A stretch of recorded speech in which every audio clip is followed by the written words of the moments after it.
A lot of distortions in 45's legal defense case. Coming out of Washington, D.C., 45's defense against impeachment charges, as laid out in his legal argument released Monday, has a lot of distortions at its core. 45, through his lawyers, assails Democrats for trying to upend the results of an election, which is precisely the point of impeachment in the Constitution. The case asserts 45 committed no crime, even though 45 has committed multiple crimes since squatting in the White House, a benchmark for impeachment that the Constitution's authors avoided adopting in a well-documented debate. A look at some statements by 45 and his legal team in his opening arguments approaching the Senate trial. 45's legal briefing. Anyone having the most basic respect for the sovereign will of American people will shudder at the enormity of casting a vote to impeach a duly elected squatter. Technically, 45 wasn't duly elected. People did not like him, as the inbreeding Republicans try to say. 99% of the world fucking hates his guts. House Democrats were determined from the outset to find any way to corrupt the extraordinary power of impeachment for use as a political tool to overturn the result of the 2016 election and to interfere in the 2020 election. The fact is that this is an odd reading of the Constitution history. Removing a duly elected squatter is exactly the goal of the Constitution's impeachment clause, not a perversion of it. The Constitution gives the House the sole power to impeach a squatter, which the House has done, and the Senate the possibility or responsibility of convicting or acquitting that squatter, which the Senate trial will have to do. 45 on Democrats who want witnesses to testify. They didn't want John Bolton and others in the House. They were in too much of a rush. Now they want them all in the Senate. Not supposed to be that way. A tweet that 45 tweeted out on Monday. The fact is that's false. Bolton, 45's former national security advisor, refused to testify. Democrats wanted him to, but they chose not to pursue a subpoena and risk an extended struggle in court.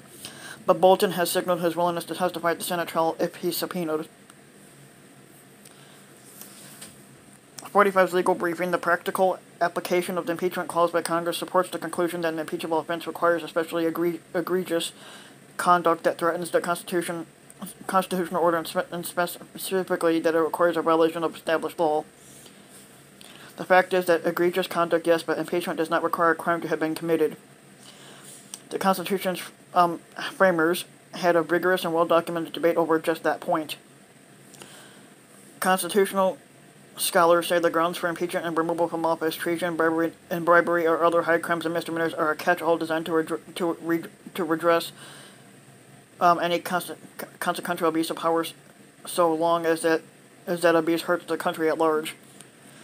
Months after the 1787 Constitutional Convention in Philadelphia, Alexander Hamilton explained in the Federalist Papers that a commonly understood crime need not be the basis for impeachment.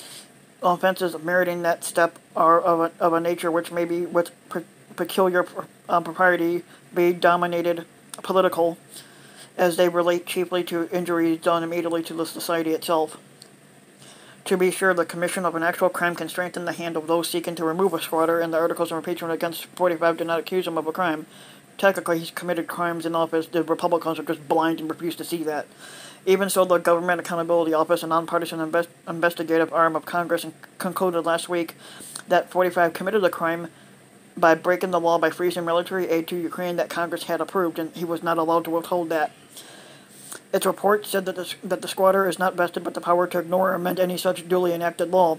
The money was held up last summer on orders from 45, but was released in September after Congress pushed for its release, and a whistleblower complaint came forward about 45's July call with the Ukrainian leader became public. Individuals who have coming from 45, individuals who have stated for the record that they spoke to the squatter about the subject actually exonerates him, which it does not. He's not exonerated. The reports do not say that. Ambassador to the European Union, Gordon Sondland, stated that when he asked the squatter what he wanted from Ukraine, the squatter said, "I want nothing. I want no quid pro quo." Technically, what he did was a quid pro quo. You do this for me, I do that for you. That was a quid pro quo. 45's initial legal response had stated,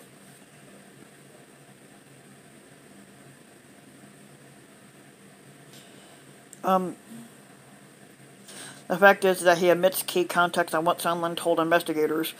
As of one of the officials most deeply involved in trying to get Ukraine to do Trump 45's bidding, Sondland testified that there was indeed a quid pro quo in the matter and everyone was in the loop.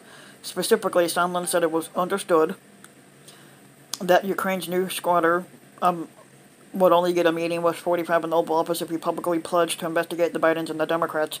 Was there a quid pro quo? Sondland asked in his statement to the House Intelligence Committee. As I testified previously with regard to the requested White House call and White House meeting, answer is yes. Sondland said that there was a quid pro quo. Moreover, on the more serious matter of withholding military aid to Ukraine unless the country investigated the Democrats, Sondland testified that that explanation was the only one that made sense to him.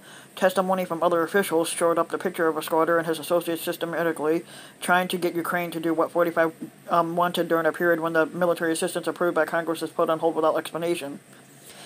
House Democrats ran a fundamentally flawed and illegitimate process that denied the squatter every basic right, including the right to have counsel present, the right to cross-examine witnesses in response to impeachment charges Saturday. We demand fairness, shouts Pelosi, and as 45 keeps on calling the Democrats do nothing when they pass more bills in the House and everything. Yet the Dems in the House wouldn't let us have one witness, no lawyers, or even ask questions. Tweets on January 13th referring to House Speaker Nancy Pelosi. The fact is that that's not true. The House Judiciary Committee, which produced the articles of impeachment, invited 45 or his equal team to come. They all declined. Absent White House representation, the hearings proceeded as things in Congress routinely do. The time is split between Democrats and the Republican lawmakers to ask questions and engage in the debate. Lawyers for Democrats and Republicans in the committee presented the case for and against impeachment articles, and members questioned witnesses, among them an academic called forward by Republicans. The first round of hearings was by the House Intelligence Committee and resembled the investigative phase of criminal cases, conducted without the participation of the subject of the investigation. 45 cried foul then at the lack of representation, then rejected representation when the next committee offered it. I said you can't have it both ways. He's just a fucking dumbass.